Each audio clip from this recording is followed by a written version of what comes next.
बिस्मिल्लाहिर्रहमानिर्रहीम। अस्सलाम वालेकुम students, welcome to Aspire online classes और मैं हूं आपका बायोलॉजी टीचर मोहम्मद रहील साबर। तो स्टूडेंट, आज हम अपने T3 की डिस्कशन करने जा रहे हैं। सिलेबस प्री डिफाइन था, चैप्टर 2 शामिल था और चैप्टर 1 के कुछ लेक्चर्स शामिल थे।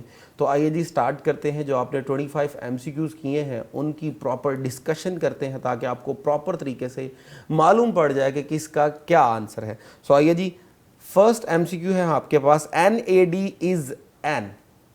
अब एग्जाम्पल कौन सी है जी? ये आपके पास डाइन्यूक्लियोटाइड, जी बिल्कुल डाइन्यूक्लियोटाइड तो है।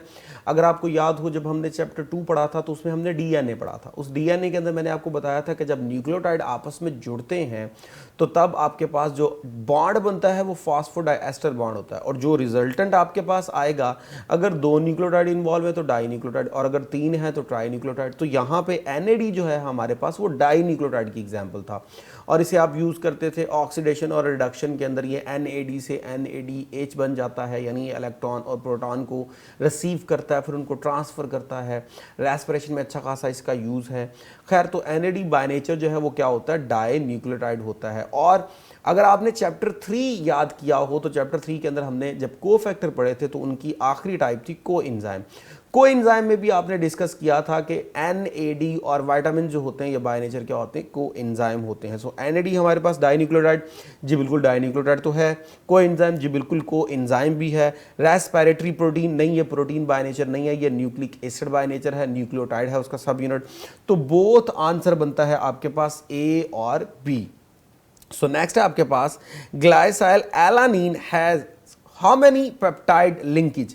अब जरा आपको याद होगा कि जब आपने ग्लाइसाइल एलानीन पढ़ा था तो वो आपके पास था प्रोटीन। उस प्रोटीन में हमने पढ़ा था एक ग्लाइसिन था, एक एलानीन था, और ये दोनों क्या थे? ये दोनों जो थे अमीनो एसिड की टाइप्स थी। एक के अंदर H आता है जिसे आप ग्लाइसिन कहते थे, और एक के अंदर CH3 आता है जिसे आप क्या बोलते थे? एलानीन। जब इन दोनों के दरमियान आपने पेप्टाइड बॉन्ड बनाया था तो तब जो रिजल्टेंट आया था वो आपके पास क्या था? वो था ग्लाइसाइल एलानीन।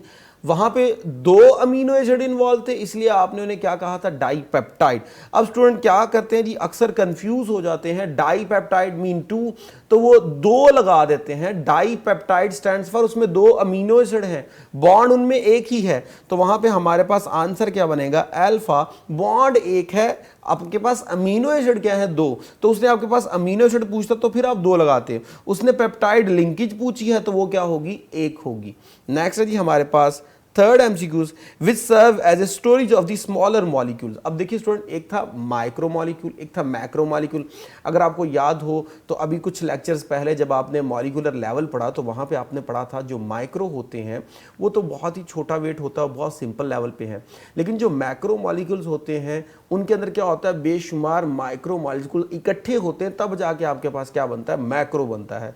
सो हमें यहाँ पे सर्च करना है कि कौन सा मैक्रो मॉलिक्यूल है जिसने बेशुमार माइक्रो को अपने अंदर क्या किया हुआ? स्टोर किया हुआ है। अगर हम अल्फा देखें स्टार्च, तो इसने बेशुमार ग्लूकोज स्टोर किए हुए हैं, तो ये तो बनता है मैक्रो। प्रोटीन, इसने बेशुमार अमीनो एसिड को स्टोर किया हुआ है, ये भी मैक्रो बनता है।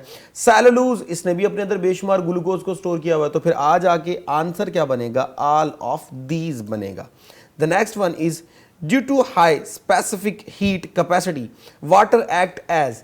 तो वाटर वाला जब हमने क्वेश्चन पढ़ा था चैप्टर 2 का, तो आपने पढ़ा था कि वाटर के अंदर एबिलिटी ये है कि ये बहुत ज़्यादा एनर्जी को क्या कर लेता है? अब्जॉर्ब कर लेता है, और अपने अंदर मिनिमम क्या करता है? चेंज शो करता है।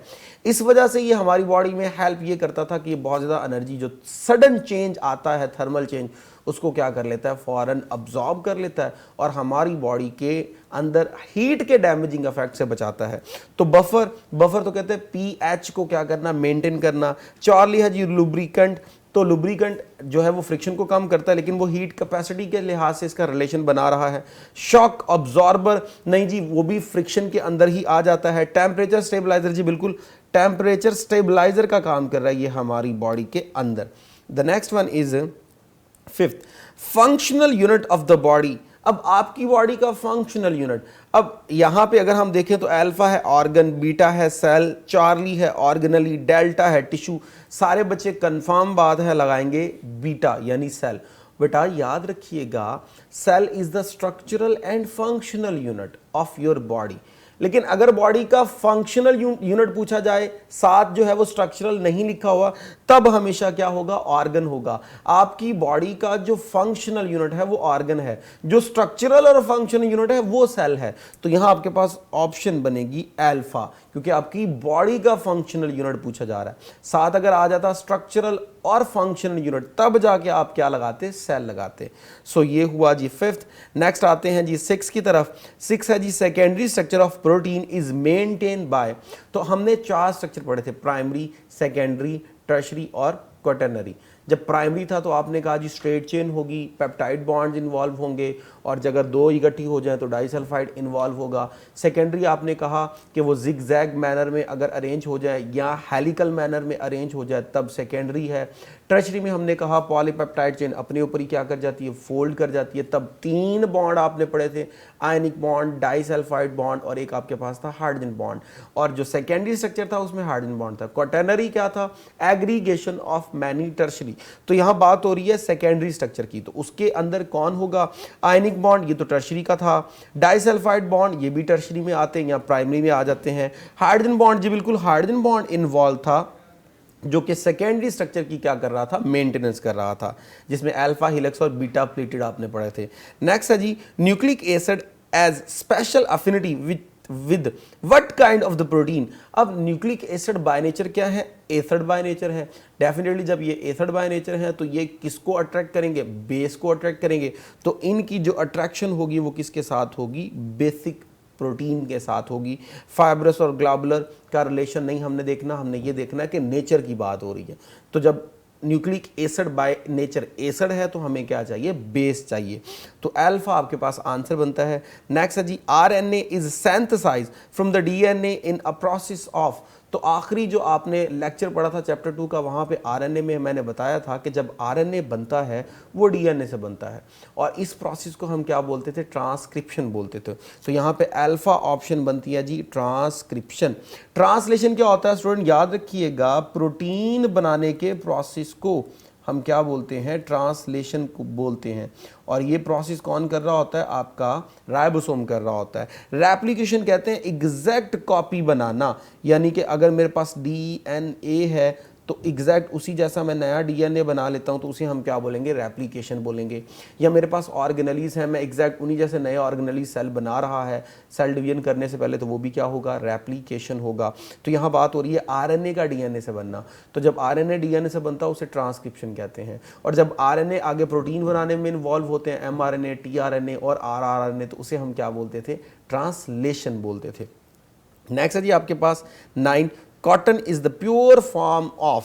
तो कॉटन सेलुलोज की फॉर्म है, ग्लाइकोजन की फॉर्म है, वैक्स की फॉर्म है, अमीनो एसिड की फॉर्म है। तो स्टूडेंट याद रखिएगा, सेलुलोज की प्योर फॉर्म को हम क्या बोलते हैं, कॉटन बोलते हैं, और ये है पॉलीसैकेराइड में से, यानी कार्बोहाइड्रेट में से। नेक्स्ट आते हैं जी हम 10th एमसीक्यूज की तरफ। Which one is an Aldo form. अब आपको याद होगा कार्बोहाइड्रेट में जब आपने मोनोसैकेराइड पढ़ा था तब आपने पढ़ा था कुछ एल्डो होते हैं, कुछ क्या होते हैं, कीटो। एल्डो जिनमें एल्डिहाइड फंक्शनल ग्रुप है और कीटो जिनमें कीटोन फंक्शनल ग्रुप है। सो हमें आइडेंटिफाई करना है इनमें एल्डो कौन सा है। सो डायहाइड्रोक्सी एसीटोन, ये तो कीटो है, मैं के लिख रहा हूँ सामने। फ्रुक्टोज, ये भी कीटो है, के लिख रहा हूँ जी सामने।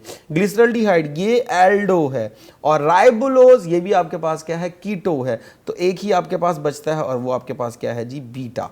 Next one is 11th, which is cane sugar. Alpha है जी सुक्रोज, बीटा है जी माल्टोज, चार्ली है जी लैक्टोज, डेल्टा है जी ग्लूकोज। तो याद रखिएगा, जो गन्ने के रस से हम बनाते हैं वो चीनी बनाते हैं, टेबल शुगर बनाते हैं जिसे आप क्या बोलते हो, सुक्रोज बोलते हो। माल्टोज जो है ये फ्रूट्स वगैरह के अंदर या सीरियल्स वगैरह के अंदर होती है। लैक्टोज जो है वो क्या होती है, मिल्क के अंदर होती है। तो सुक्रोज हमारे पास आंसर बनता है। नेक्स्ट है जी 12th, which starch has branch structure. अब ब्रांच स्ट्रक्चर की बात हो रही है तो अगर आपको पॉलीसैकेराइड की पहली एग्जांपल याद हो स्टार्च, तो आपने पढ़ा था स्टार्च जो है वो अनब्रांच भी होती है, ब्रांच भी होती है। जब हम बात करते हैं अनब्रांच की तो अनब्रांच हमारे पास क्या होती है, अमाइलोज, और जब हम बात करते हैं ब्रांच की तो वो हमारे पास कौन सी होती है, अमाइलोपेक्टिन होती है। तो हमारे पास जो यहाँ पे है ब्रांच पूछी जा रही है तो ब्रांच हमारे पास एग्जाम्पल होगी अमाइलोपेक्टिन की। तो हमारे पास जो ब्रांच्ड है वो है जी अमाइलोपेक्टिन, और जो अनब्रांच है वो क्या होती है, हमारे पास अमाइलोज होती है। नेक्स्ट है जी हमारे पास 13th, heterogeneous group of compound related to fatty acid. अब फैटी एसिड के जो कंपाउंड्स होते हैं उनके जो है वो उनको हम क्या बोलते हैं, अल्फा है जी प्रोटीन, बीटा है जी कार्बोहाइड्रेट, चार्ली है जी लिपिड, डेल्टा है जी डीएनए, तो उन्हें हम क्या बोलते हैं, लिपिड बोलते हैं, क्योंकि फैटी एसिड जो है वो लिपिड के सब यूनिट होते हैं। नेक्स्ट है जी 14, specific heat of the vaporization of the water is dash kilo calorie. तो स्टूडेंट याद रखिएगा, हीट ऑफ वेपराइजेशन जो है वो वाटर की 1 किलो की वो होती है 574 किलो कैलोरी, और ये आपने वाटर की इंपॉर्टेंस में पढ़ा था। नेक्स्ट है हमारे पास 15 MCQs, basic knowledge of the biochemistry is necessary to understand. अब बायोकेमिस्ट्री में हम क्या करते हैं, लिविंग ऑर्गेनिज्म की बॉडी में जो केमिकल कंपाउंड्स हैं उनको देखते हैं, और उनके दरमियान जब रिएक्शंस हो रहे हैं उनको देखते हैं। तो अब जब आप बॉडी के अंदर देख रहे हैं तो इसका मतलब वो तो एनाटॉमी में आएगा, और वो जो फंक्शन कर रहे हैं तो फंक्शन किस में आते हैं, फिजियोलॉजी में। तो आपके पास आंसर बनेगा ए और सी, कि हम एक तो अनाटॉमी देख रहे हैं और साथ ही साथ ये देख रहे हैं कि वो कर भी क्या रहे हैं। नेक्स्ट है जी हमारे पास वाटर कंप्राइजेज ऑफ डैश % इन बॉन। तो आपकी बॉन के अंदर वाटर कितना होता है, तो बॉन के अंदर होता है 20%, और ब्रेन में कितना होता है, 85%। नेक्स्ट है जी हमारे पास 17 MCQs, carbon combine with other dash to give stable configuration. अब जब आपने कार्बन की इंपॉर्टेंस पढ़ी थी तो आपने कहा था कार्बन कार्बन के साथ भी मिलता है और कार्बन डिफरेंट रेडिकल के साथ भी मिलता है। तो यहाँ पे क्या है जी, कार्बन कंबाइन विद, अब नीचे देखते हैं क्या पूछा गया है, न्यूक्लियाई, तो न्यूक्लियस से तो नहीं मिलता। नेक्स्ट रेडिकल, जी बिल्कुल किसी भी रेडिकल से मिल सकता है, तो यहाँ पे बीटा ऑप्शन बनती है कि वो किसी भी रेडिकल से मिल सकता है ताकि क्या करे, एक कॉम्प्लेक्स कॉन्फ़िगरेशन दे। नेक्स्ट है जी आपके पास 18 MCQs, fatty acid contain dash number of the carbon atom. अब फैटी एसिड की अगर आपको डेफिनेशन याद हो तो वहां हमने कहा था कि long chain of hydrocarbon from 2 to 30 जो है वो क्या होते हैं, कार्बन विद इवन नंबर, और लास्ट हमारे पास क्या होगा, कार्बोक्सिलिक ग्रुप होगा। तो यहाँ पे 1 to 30 बिल्कुल नहीं, 4 to 30 बिल्कुल नहीं, 2 to 30 होते हैं, और ये भी आपको याद रहना चाहिए कि ये इवन नंबर होते हैं।